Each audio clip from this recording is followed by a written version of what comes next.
시청자 여러분, 좀 시간이 길어서요. 방송을 두 개로 나누어서 진행을 하고 있습니다. 그래서 연이어서 우리 유동열 원장님이 또 속편으로 제2부 편으로 또 하겠습니다. 원장님이 전화가 끊겨갖고 죄송합니다.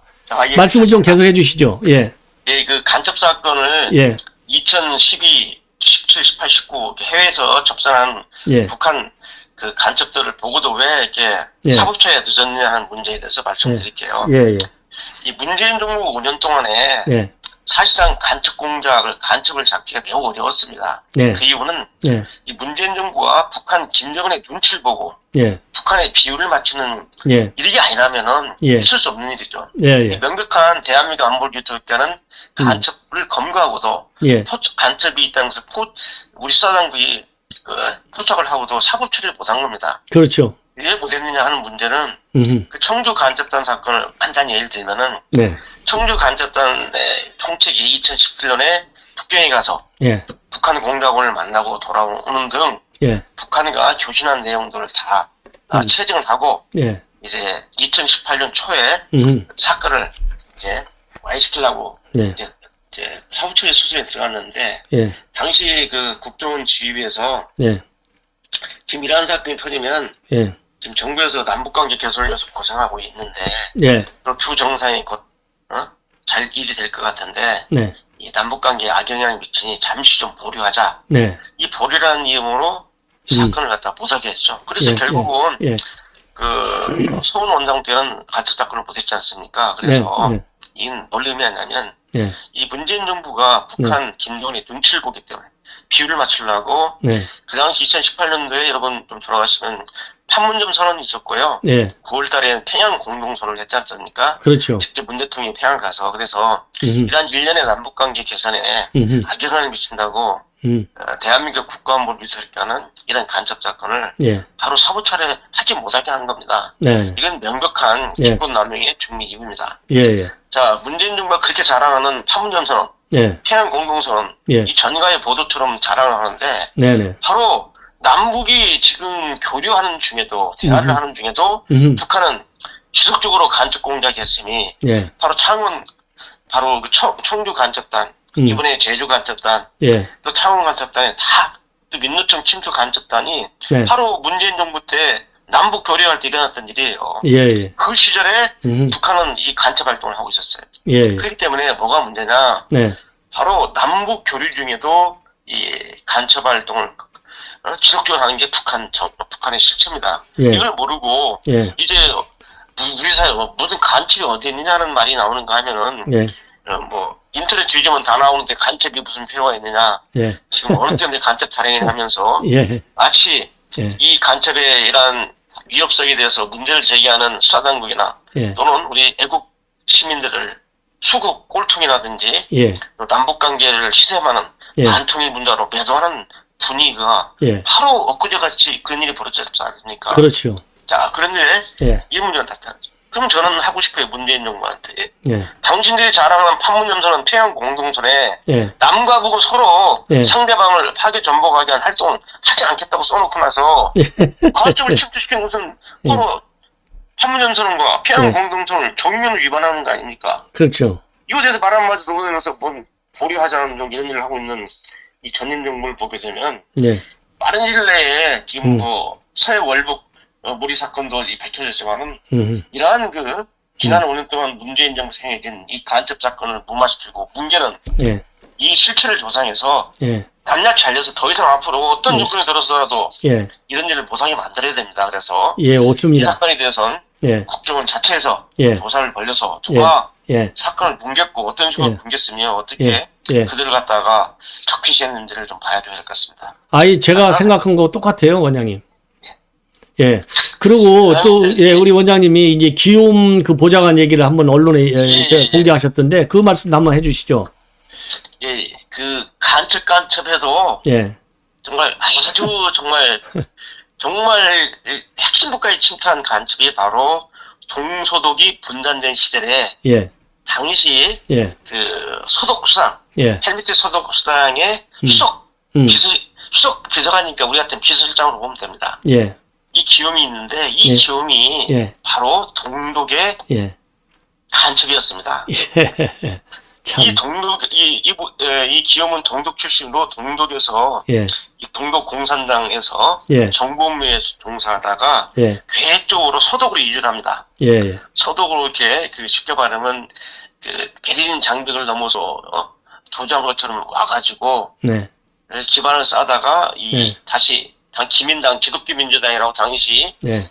서독의 쉽게 말하면 집권 여당이었거든요. 예. 여기에 당원 생활부터 시작해가지고 7, 8년 동안 꾸준히 활동을 합니다. 예.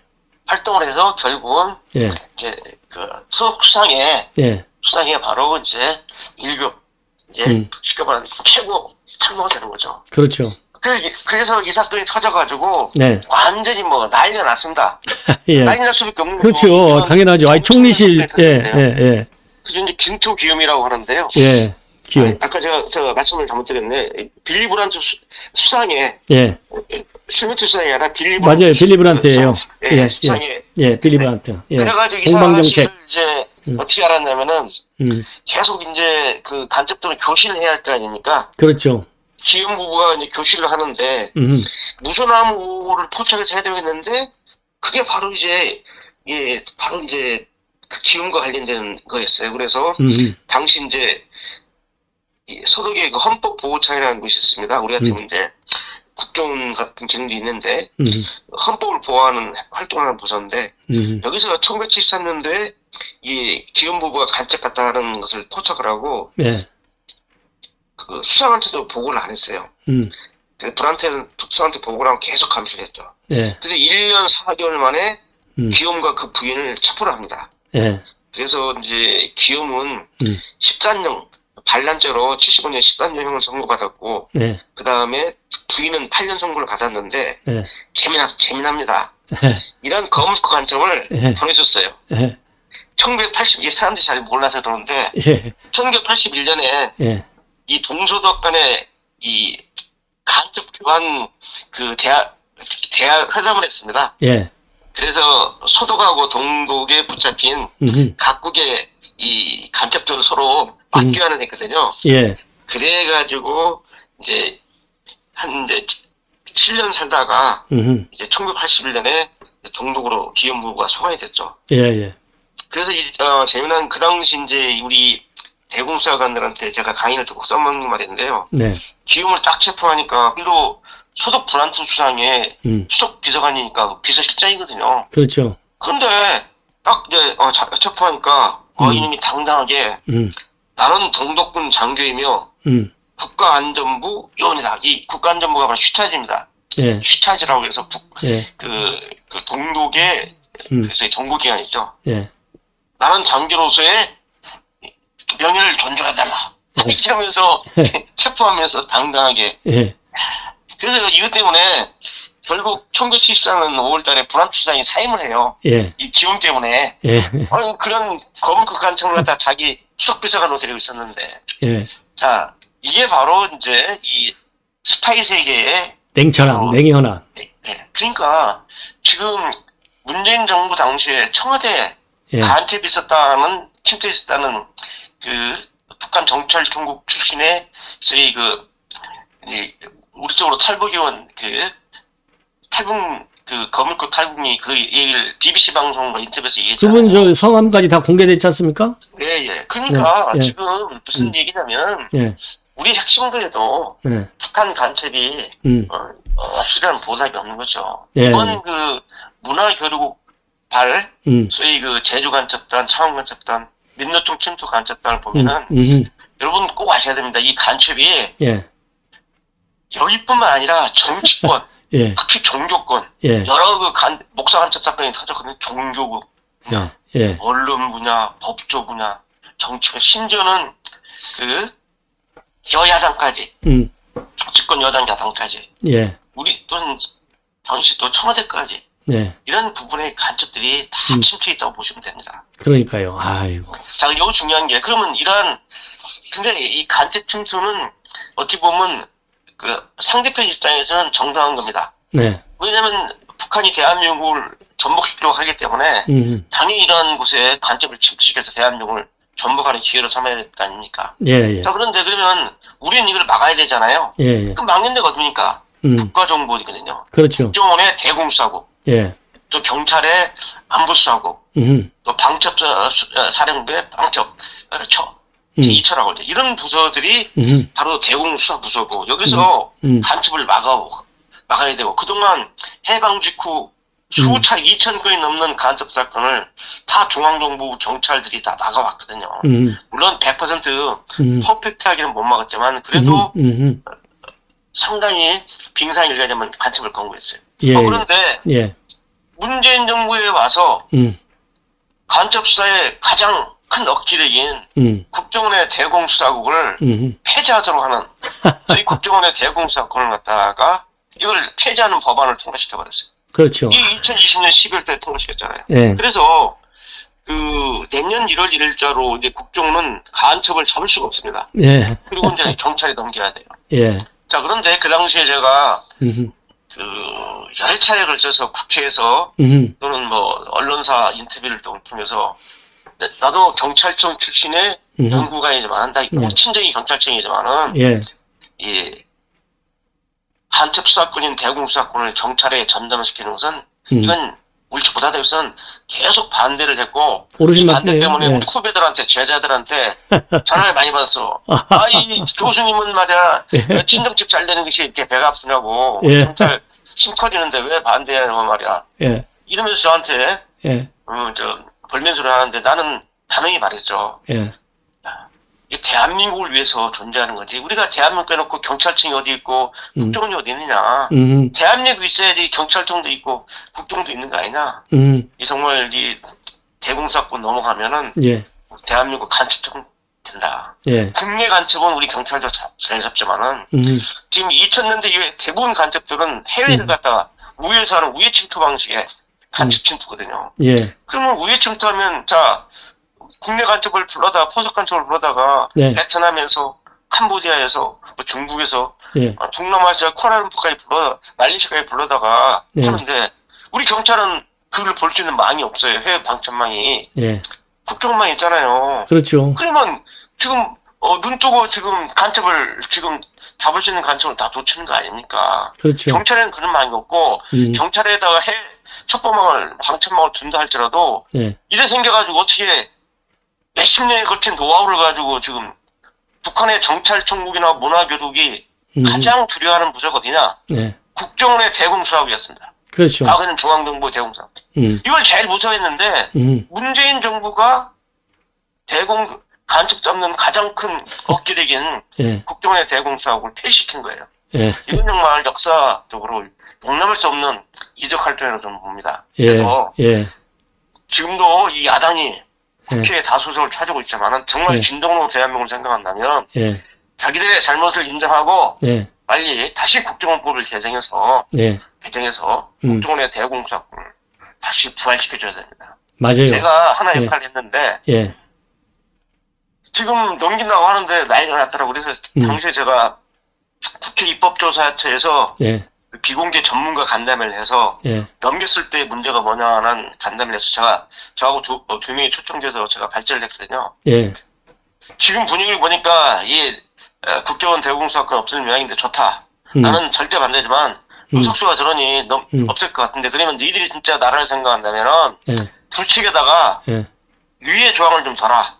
예. 국정원의 대공수사 역량을 경찰이 전수받을 시기를 둬라. 예. 제가 2년을 요구했어요. 예. 그런데 이제 여야 간행하면서 3년으로 늘어나서 그나마 지금도 올해까지는 그래도 국정원이 지금 대공수사권을 지금 가지고 있는 겁니다. 이런 내막은 나중에 역사에서 밝혀질 거예요. 유동열이가 어떠한 역할을 했는지. 그래서 제가 그때 유해조항이가 전혀 나오지 않을 건데 제가 그걸 갖다가 제기를 해서 제 발제문에 나와 있습니다. 네. 그 국회 가서 발제물. 예. 그래서 여기까지 왔는데 이제 지켜야 됩니다. 예. 이거 넘기면 대한민국 간첩청국 된다는 말씀을 좀 드리고요. 예. 그거 뭐 그래서 국정원에 뭐 대신 뭐 국정원의 대공수사 지원단 만든다는데 그게 말이나 됩니까? 아니, 그것은 조선일보 보도는 잘못된 겁니다. 아, 그래요? 아이고, 그러면 다행이네요. 예. 잘못된 거고요. 내용이 뭐냐면, 예. 이건 좀 보완에 해당되는데, 일단, 예. 국정과 경찰이 합동으로 수사를 할 수 있는, 이게 필요하기 때문에, 네. 국정원 경찰 합동수사단을 곧 발족을 시킬 겁니다. 예, 그래서 예. 이제 좀 앞으로 있을 이 사건은 어차피 경찰하고 국정원이 같이 가야 되기 때문에 네. 하고 하나 오해가 있는데 네. 지금 국정원이 행사하던 대공수사권을 경찰이 가져온다고 그래서 경찰이 모든 걸 다 하는 건 아닙니다. 네. 왜냐면은 네. 경찰은 이미 대공수사를 하고 있었어요. 예. 대한민국 정부 수립 이후부터 해왔고 네네. 그때 이제 정부 수립하고 나서는 경찰하고 군에서 했죠. 네. 군의 특무대에서 나중에 보안사령부되고 기무사 됐는데 해왔고 1960년에 중앙정보부가 창설되면서 중앙정보부에서 대공수사국이 생겨서 거기서 전문적으로 하다 보니까 네. 이제 대공수사의 이제 종갓집이 국정원이 돼버렸죠. 국정원의 대공수사. 예. 그다음에 경찰, 그다음에 이제 군 수사기관이었는데 네. 제가 볼 때 이 3개 수사기관이 네. 서로 견제를 해야 됩니다. 예. 또 견제도 하고 경쟁을 해야 돼요. 그렇지, 경쟁. 그러면서 예. 이게 그래야지 조직이 발전합니다. 경쟁자가 없는 조직은 맞아요. 도태합니다. 예. A라는 사람이 공부 잘하잖아요. B, C라는 공부 잘하는 사람이 있어야지 내가 쟤한테 1등 안 뺏긴다고 하고 열심히 일하고 더 열심히 공부하는 거죠. 그렇죠. 마찬가지입니다. 맞아요. 이 간첩 잡는 것도 경찰, 국정원, 군 이 세 개 수사기관이 서로 견제도 하면서 갈등도 하면서 또는 경쟁을 하면서 또는 같이 힘을 합치면서 국가 안보를 지키는 거거든요. 그래서 유지돼야 된다고 저는 보는 거고요. 이 윤석열 대통령도 그러한 의지를 표명했기 때문에 만인실의 여야가 일차적으로 협의해서 해야 됩니다. 최근 정치권에서 자꾸 이런 엄청난 간접단 사건을 무슨 뭐 공안몰이니 윤석열 정부가 위기 국면을 돌파하기 위해서 행령 삼리하는데 여러분 정말 이 구속영장이라든지 또는 체포영장 한번 읽어보세요. 육파 원칙에서 낱낱이 간첩 활동이 다 나옵니다. 그렇죠. 어떤 기자는 저한테 그러더라고요. 이렇게 세세히 나왔는데 저도 이렇게까지는 몰랐다는 거죠. 이렇게 안 하면 영장 안 나옵니다. 그래서 지금 간접 사건을 조작이라고 하라고 지시해도 조작을 지시할 사람도 없고 지휘관도 없고 그 지시받고 하겠습니다 나설 수사관도 없습니다. 이건 대한민국을 지키는 대공수사관을 모독하는 그런 동조입니다. 조작 공론은 정말 지옥 갈 그런 발언들입니다. 어떻게 조작을 합니까? 이런 국가안보를 책임지는 이 문제에 대해서 그렇게 정치인이라고 막 함부로 말하고 그러면 안 돼요. 그래서 이제 앞으로 진행될 이 간첩망 여기서 끝나는 게 아닙니다. 제2차3의 제주 간첩망, 민노총 침투 간첩망이 또 나올 겁니다. 여러분은 엄청난 사실에 또 분노하고 충격을 받을 겁니다. 그러나 이게 대한민국이 정상화되는 바로 하나의 그 길로 가는 험난한 과정으로 이해해 주시고 우리 음주에서 수고하시는 국정원과 경찰의 대공수사관들한테 격려와 박수를 보내주시기 바랍니다. 너무 고맙고요. 정말로 너무너무 고맙고 조갑재 대표가 이제 국정원 전에 숙대밥 만들었잖아요. 그 숙대밥 만든 사람들 다시 다 그냥 보시죠. 그런데 그 문제를 한번 다루고요. 그 제가 문화일보에 이 간첩당 관련해서 이 간첩을 검거하는데 가장 큰 새로운 방역이 뭐냐? 바로 사법부가 나오는 사법부. 맞아. 그 칼럼 한번 소개해 주시죠. 그래서 제가 이게 용기를 내서 썼어요. 이게 또 사법부 잘못 건드리면 시끄럽거든요. 그런데 지금 대부분 간첩단 사건을 보면은 그 구속기간 만료일이 최장 6개월이기 때문에 6개월 이내에 보통 다 1심 판결을 내립니다. 그런데 청주 간첩단 같은 경우는 이 변호인들의 재판 지연 연수에 말려들어서 그리고 이 간첩 사건에 대한 이 중대성에 대한 국가적 피해성에 대한 인식이 이 재판부가 부족한 것 같아요. 그리고 지휘를 끌다가 간첩 사건 여기까지 6개월 이내에 판결 안 난 적이 없는데 6개월 넘겨서 구속기간이 만료되면 풀어줘야 됩니다. 그 간첩 4명, 3명을 구속하고 1명은 불구속 상태에서 재판을 받았는데 지금 1년 5개월 됐는데 지금까지도 1심 판결이 안 나왔어요. 그래가지고 4명이 다 풀어놨습니다. 간첩이 지금 활보하고 있어요. 외국에 나가 중국에 나가서 동남아에 가서 북한 간첩 만나고 돈 받아 쳐놓고 간첩 활동하고 보고 수색하는 방식으로 북한에 교신한 간첩들이 당당하게 시내를 활보하고 다니는 것이 2024년 대한민국 현실입니다. 예, 예. 이게 예. 정말 어렵게 청주간첩단을 포착한 수사관들은 어렵게 권력의 벽을 넘어서 겨우 결정받아가지고 뒤늦게 받아서 검거를 했는데 이번에는 압수영장이 2번이나 기각됐어요. 예, 예, 예. 세 번째 압수영장 받아가지고 집행한 겁니다. 네, 네. 그래서 구속해서 기소시켜놨더니 재판을 제1로 끌어가지고 1년 지금 5개월 된 지금까지도 아직 1심 재판 결과도 안 나왔어. 간첩들은 지금 돌아다니고. 그래서 제가 이런 말을 했던 것이고 조갑대님께서 제 문화일보 칼럼 보더만 그걸 소개하면서 누가 간첩이냐 누가 진짜 간첩이냐 간첩 수사를 방해하는 놈이 진짜 간첩이다. 그렇죠. 그렇게 말씀하셨죠. 간첩 수사를 방해하는 진짜 간첩이다. 정말 재판부가 우리 사법부가 정말 간첩 수사를 방해하는 그런 소위 그 유스풀 이디어트라고 해서 쓸모 있는 바보라고 하죠. 쓸모 있는 바보가 되면 안 되겠습니다. 네네네. 예, 그래서 나중에 이 어떻게 국정을 박살내고 어떻게 하고 이 사람들 어떻게 정리를 해야 되는지에 대해서는 별도로 또 시간을 한번 가져보죠. 오늘 그래요. 시간이 길어가지고요. 예. 아이고 너무너무 고맙고요. 제가 식사 한번 보시겠습니다. 아이고 너무 고맙습니다. 중요한 기회를 주신 우리 전학현 안보정령 TV 전학현 차장님께 또 다시 한번 감사드리고요. 예, 뭐 아이고 제가 오늘 감사드리죠. TV 정말 애국적인 대한민국의 자유민주 최전선의 유튜버입니다. 예, 아이고 감사합니다. 바랍니다. 예, 감사합니다. 예, 고마워요. 예. 자, 시청자 여러분께도 제가 말씀을 드렸지만은 유동열의 안보 전선 TV 아주 유튜브 TV인데요. 이 대공 문제, 북한 관련해서 아주 굉장히 그 전곡을 찌르는 논평, 이 보도가 많아요. 그래서 시청자 여러분들께서 꼭 좀 시청해 주시면 좋겠고, 그리고 제가 이제 시간이 너무 길어서 간단하게만 말씀드리면 조갑재 대표께서 말이죠. 칼럼 하나를 썼는데 굉장히 참 의미 있는 칼럼이에요. 여러분들 뭐 제가 가끔 한 번씩 말씀드렸는데 문재인 정권에서 국정원장 4명이 구속된 바 있지 않습니까?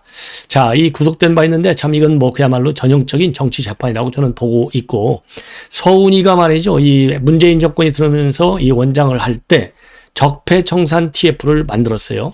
그래서 이 조갑재 이 대표가 쓴 칼럼에 의하면 이 적폐청산 TF에서 27개 의혹 사건을 수사해가지고 당시에 현직 257명, 전직 94명, 총 351명이 검찰 조사를 받았고, 그래서 현직 7명, 전직 39명, 46명이 재판을 받았고, 38명이 유죄가 확정됐고 4명이 개판 재류 중이고 4명은 무죄가 됐다. 이런 지금 보도가 나오고 있어요. 자, 그리고 적폐 사건과 연루돼서 징계받은 직원은 이 불과 500명이 넘는 직원을 마구잡이로 조사했는데 징계가 확정된 직원은 10명에 불과했다고 합니다. 자, 그러면서요, 이 적폐 청산 작업에 이 차원에서 국정원 서버하고 문서 샅샅이 뒤져가지고요, 부마 항쟁 자료가 132건에 1447조, 그리고 5.18 관련 자료가 101건에 6887조, 영상 자료 258건, 세월호가 68만여 건을 마구잡이로 외부에 제공했다는 거예요. 그래서 국정원을 완전히 초토화시켰다는 겁니다. 자, 그래서 이 조갑재 이 대표가 지금 이제 제안하는 것은요, 이렇게 국정원을 초토화시킨 전직 원장 동시에 4명, 이 간부들이 40여 명이 전부 구속됐다가 이제 최근에 많이 이 구속기간이 만료돼서 나왔고, 그리고 최근에 이제 상당 인사들이 사면 복권이 됐어요. 그러면서 이거 판사도 잘못됐다. 그러면서 본인이 조갑재 대표 본인이 판사였으면은 전부 무죄를 선고했을 것이다. 자, 그래서 이러한 이 감옥에 간 이유는 바로 뭐냐?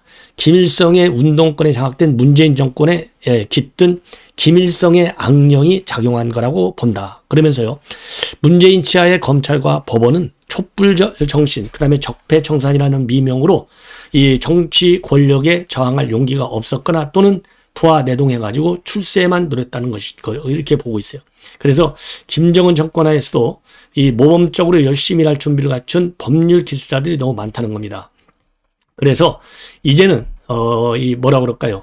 이 징계 처분, 이 감옥에 가는 거, 이런 일이 일체 없어야 되겠다라는 점을 역설하고, 국정원을 이렇게 해서 쑥대밭으로 만든 세력에게도 똑같은 잣대를 들이대서 그들이 이제 쑥대밭이 되도록 해야 되겠다. 그게 정의 구현이 아니냐. 이러한 주장을 내놓고 있어요. 이게 최근에 쓴 칼럼입니다. 자, 이거 일종의 뭐 어떻게 보면 이 보복적인 측면에서 볼 수도 있겠지만은요. 지금 우리가 윤석열 검찰이 들어서 가지고 문재인 정권에서 있었던 여러 이 비리들을 제대로 지금 파헤치고 있지 않습니까? 그런 것처럼 국정원을 뭐라고 그럴까요? 적폐청산한 미명으로 국정원의 원장 4명을 포함해서 이 고위 간부들 40여 명을 전부 투옥시킨 이 잔인함, 그리고 이 국가정보원 체계를 완전히 무너뜨린 이 사람들에 대한 어떤 역사적 이 범죄적 책임은 면하기가 어렵지 않나, 이게 저의 생각입니다. 시청자 여러분, 오랫동안 이 청취해 주셔서 대단히 고맙습니다. 감사합니다.